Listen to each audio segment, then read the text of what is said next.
question to all of you is, are you woke?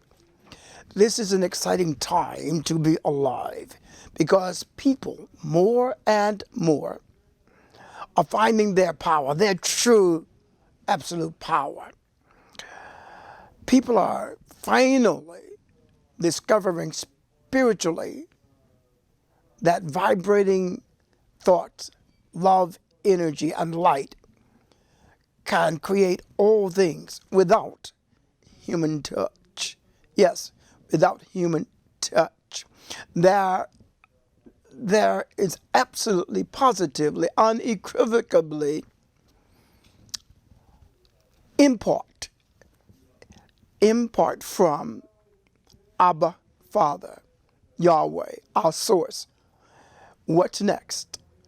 Well, my question is, what other timeless truths are we still blind to? What universal principle that is going on right now in the geography that you are, in that circumference that you are, in that space between you and I, what remains undiscovered? The continuum of electromagnetic frequencies, radio waves, microwaves, infrared rays, are right here in this space. Wherever you are, it's there. But what else is there?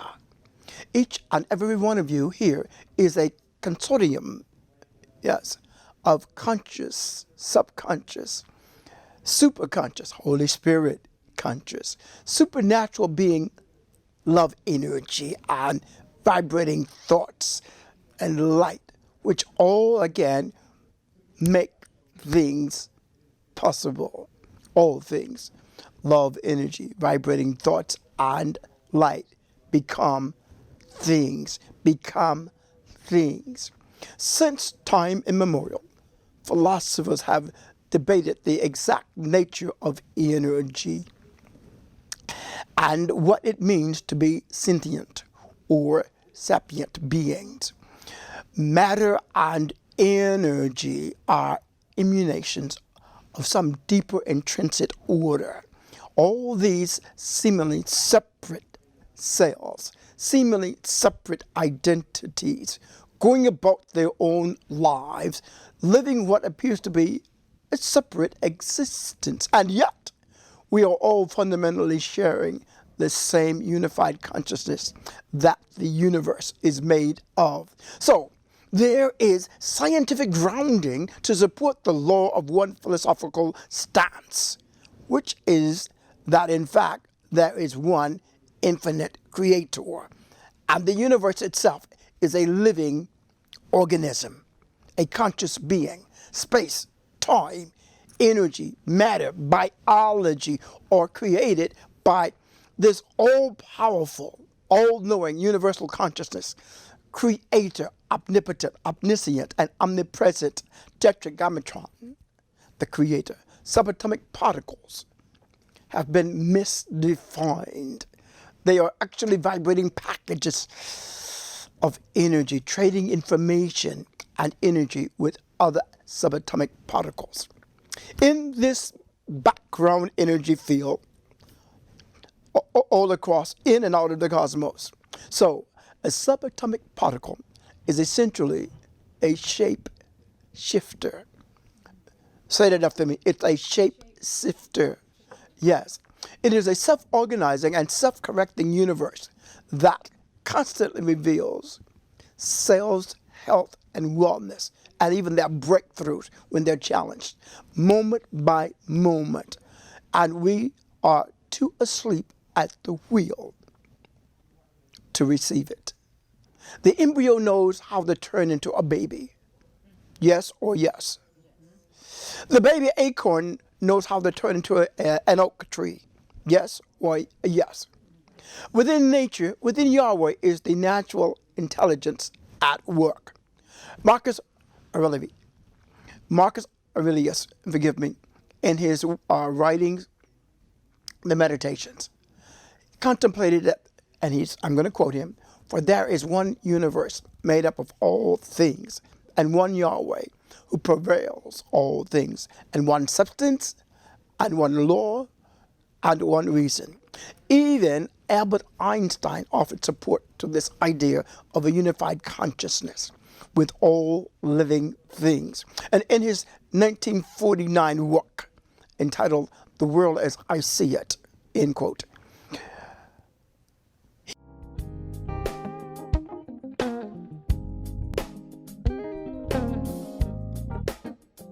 and so my dears, I want you to understand, I need you to understand, I don't want you to miss this, that there are two worlds.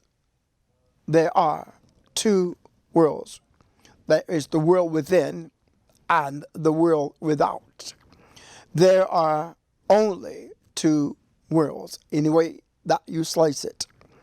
The world within and the world without. The world within actually creates the world without. The world within creates the world without. The world within is spiritual. It has reflections of the mental.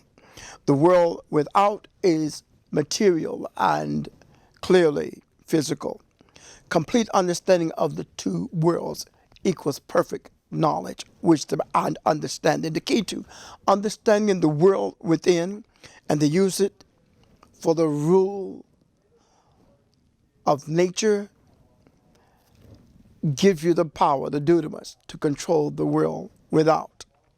The world within is the cause. The world without is the effect. The inner governs the outer. The outer is a reflection of the inner. The outer conditions mirror the inner consciousness. Don't miss that. The world within and the world without are not two separate worlds. They are two different levels of the same world. The world is spiritual. All is spirit. All is energy. Energy is everything. The universe is energy.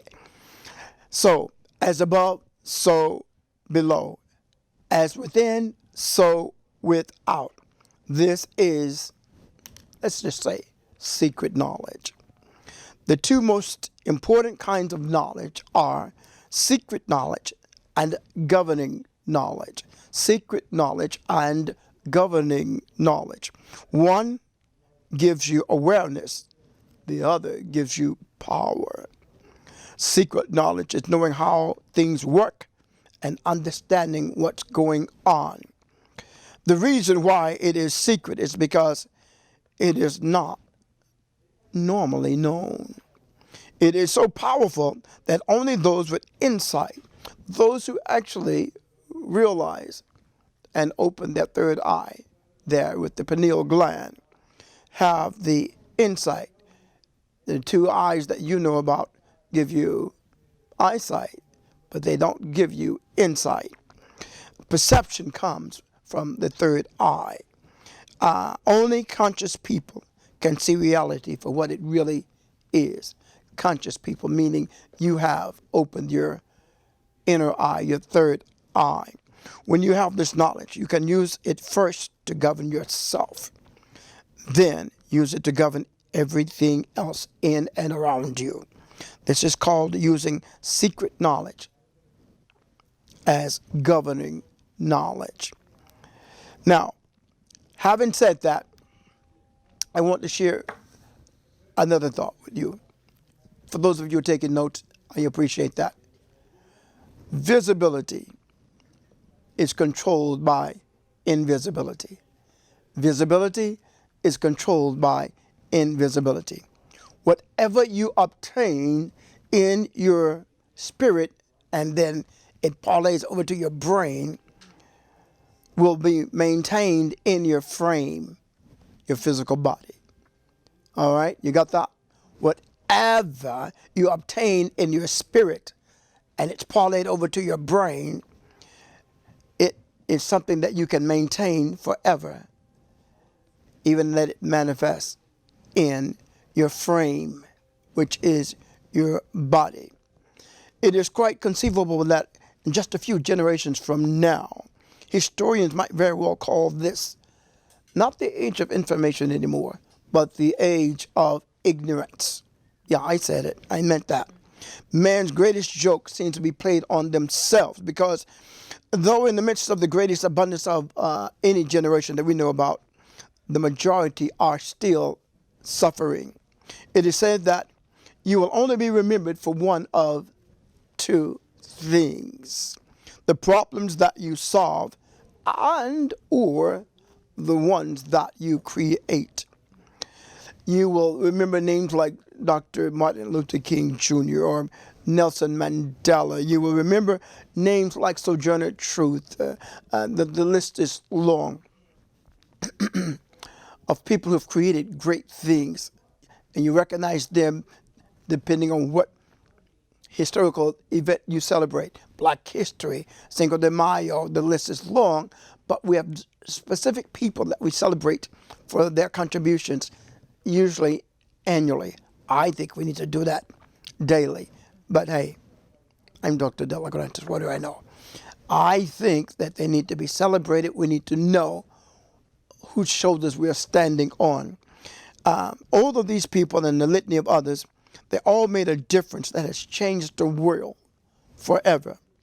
But also Adolf Hitler, Jim Crow laws, biblically speaking, King Ahab and his evil wife, Jezebel. Both groups are equally remembered. They both were part of a problem.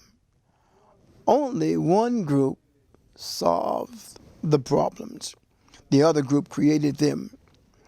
Which group are you in? Pump your brakes and check yourself. You don't have to make a global impact in order to be remembered for making a very positive difference.